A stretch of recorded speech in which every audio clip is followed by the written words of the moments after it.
Hello everyone, कैसे हैं आप लोग। आज की इस वीडियो में मैं आपके साथ डिस्कस करने जा रहा हूँ एचसीएल टेक्नोलॉजी लिमिटेड कंपनी के क्वार्टर थ्री फाइनेंशियल रिजल्ट के बारे में।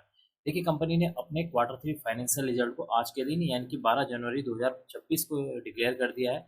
और आज की इस वीडियो में हम जानेंगे कि कंपनी का रिजल्ट कैसा रहा। सबसे पहले आपको बता देता हूँ कि कंपनी ने अपने रिजल्ट को डिक्लेयर करने के साथ ही अपने शेयर होल्डर्स को 12 रुपये पर इक्विटी शेयर के हिसाब से डिविडेंड देने का भी यहाँ पर अनाउंसमेंट कर दिया है।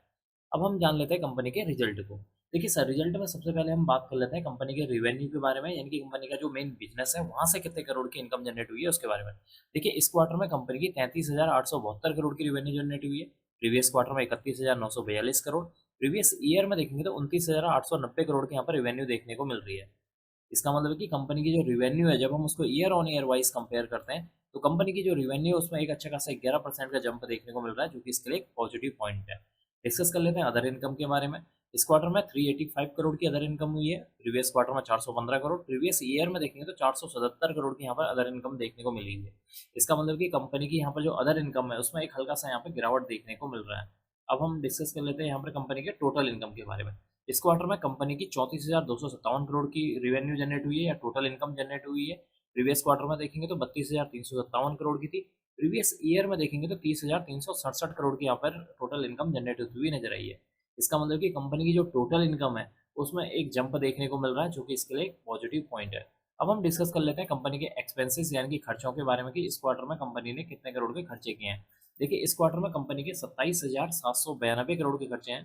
प्रीवियस क्वार्टर में 26,655 करोड़ के थे। प्रीवियस ईयर में देखेंगे तो 24,235 करोड़ के यहाँ पर खर्चे देखने को मिल रहे हैं। इसका मतलब कि इस क्वार्टर में कंपनी के जो खर्चे हैं वो यहाँ पर बढ़ते हुए नजर आ रहे हैं। एक तरफ कंपनी की रिवेन्यू में जंप देखने को मिल रहा है तो दूसरी तरफ कंपनी के जो एक्सपेंसेस हैं वो भी यहाँ पर बढ़ते हुए नजर आ रहे हैं। रिवेन्यू में 11% की जंप देखने को मिल रही है तो कंपनी के जो खर्चे हैं इस क्वार्टर में 12% बढ़ते हुए नजर आ रहे हैं। अब हम डिस्कस कर लेते हैं कंपनी के प्रॉफिट बिफोर टैक्स के बारे में। इस क्वार्टर में कंपनी का जो प्रॉफिट बिफोर टैक्स है वो है 5,509 करोड़। प्रीवियस क्वार्टर में 5,702 करोड़। प्रीवियस ईयर में देखेंगे तो 6,132 करोड़ का यहाँ पर प्रॉफिट बिफोर टैक्स देखने को मिल रहा है।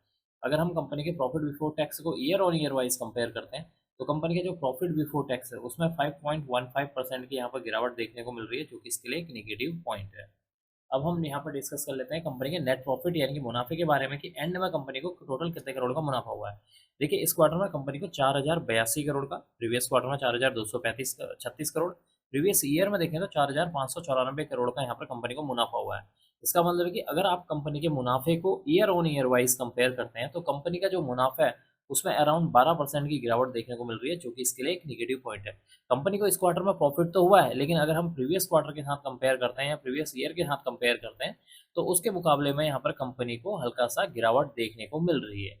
अब हम डिस्कस कर लेते हैं कंपनी के ईपीएस यानी कि अर्निंग पर शेयर के बारे में कि एक शेयर में कंपनी को कितने रुपए का अर्निंग हुई है। देखिए, इस क्वार्टर में कंपनी की ईपीएस यहाँ 15 रुपये 5 पैसे। प्रीवियस क्वार्टर में 15 रुपये 61 पैसे। प्रीवियस ईयर की बात करेंगे तो 16 रुपये 93 पैसे देखने को मिला था। इसका मतलब कि इस क्वार्टर में कंपनी का जो ईपीएस है, जब हम उसको year on year wise compare करते हैं तो कंपनी का जो ईपीएस है उसमें भी एक गिरावट देखने को मिल रही है, जो कि इसके लिए एक नेगेटिव पॉइंट है।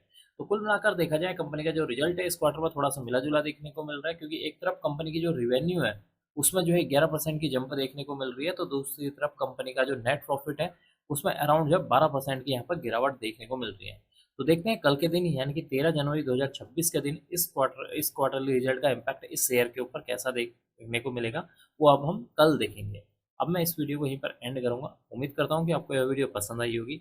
अगर आपको यह वीडियो पसंद आई तो please like share and subscribe करना ना भूलें। Thank you.